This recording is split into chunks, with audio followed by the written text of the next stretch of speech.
আসসালামু আলাইকুম। আজকে আমি হাইব্রিড করলার চারা রোপণ করব। এইগুলো হলো হাইব্রিড করলার হাইব্রিড দানা। এগুলো আমি এখানে রোপণ করব। এগুলো থেকে চারা বের হবে, সেই চারাগুলো আমি আমার ক্ষেতে রোপণ করব।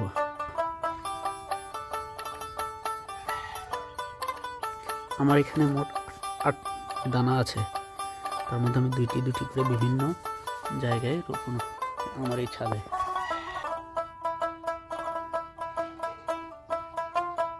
এখন এখানে একটু পানি দিব।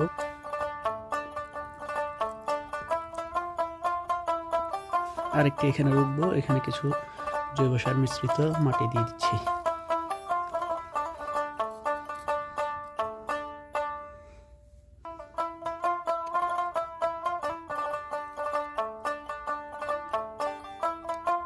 এই যে একটা মালা, এই মালাটাতেও আমি জৈব সার মিশ্রিত মাটি দিয়ে দুটি দানা রোপণ করে দিব।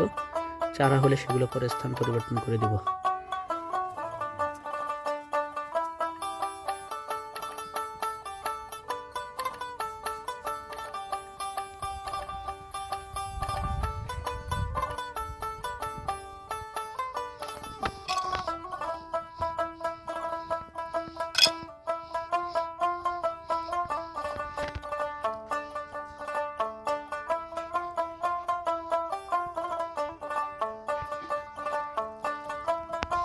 ধন্যবাদ বন্ধুরা। আমি এইভাবে দুটি করে 4টি পাত্রে আমার হাইব্রিড করলার দানাগুলো রোপণ করেছি। সবাই দোয়া করবেন যাতে এগুলো থেকে চারা আসে এবং আমরা যাতে সেগুলো রোপণ করে ফসল উৎপাদন করতে পারি, সবজি উৎপাদন করতে পারি। সবাইকে ধন্যবাদ। আসসালামু আলাইকুম।